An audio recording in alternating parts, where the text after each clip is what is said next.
for a long time that I owned this thing, didn't even know was on it, but it really changes like what you can do with it. I'll shortly demonstrate what it does. I have an empty pattern here. Just fill something in real quick. Let's see, and put it in live. It's all muted. Alright, so here we just have this basic sample. I'll just put it in right here, solo out the track, and it just plays it as you would expect.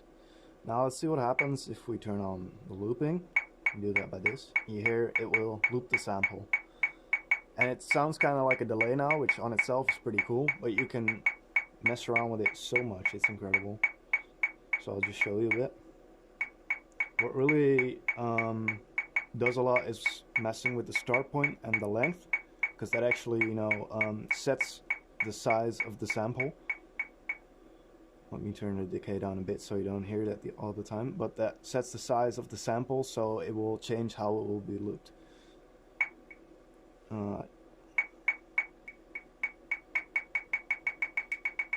You hear that the sample is getting shorter as I close the length, and it's getting looped faster. You can turn down the amount it loops with the decay over here, which is the amp decay, and you get some pretty cool sounds with that. You can also change the attack so it comes in a bit lower.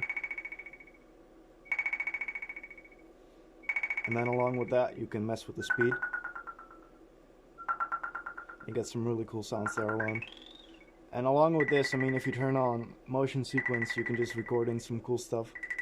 Or you can like sweep down or sweep up or something. It's like really cool to mess with it. And along with that, you have the two pitch buttons here, the EG int and attack, and that does a lot of stuff too. I'll demonstrate. If I take this to the left side, it will pitch down over time or something, and the attack changes how fast it does that. So if I set the attack to 0, it immediately goes to the pitch, but if you turn it up, it glides down to it. So you get even more options on sounds there.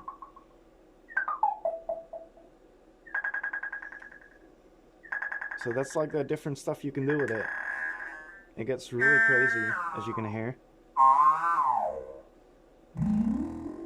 You can try with like all different samples. Works with a lot of different things. You can see you get like synth sounds like this.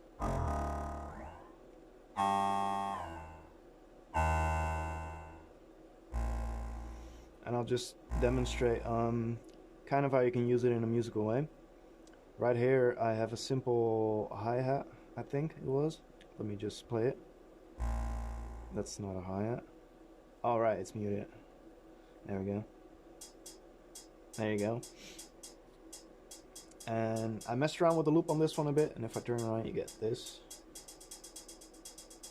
You see you get this really cool rhythmical delay in there. And I think it was on another part. This one. Mute this, solo it.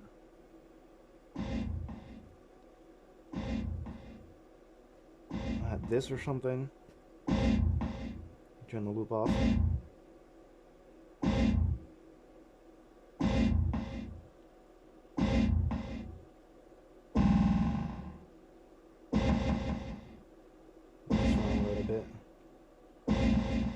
Let's bring everything in there.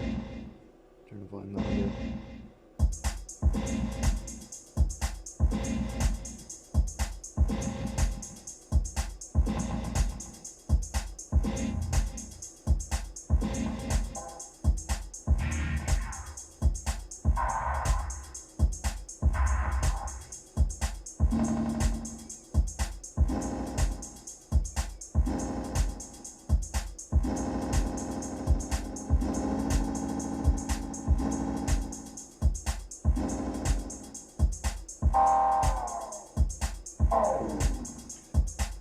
It's kind of hard to get musical with it sometimes because it just produces a lot of weird noises, but that on its own is cool too.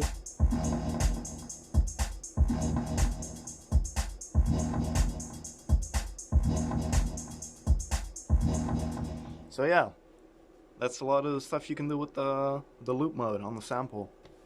Hope you might get something out of this. See you.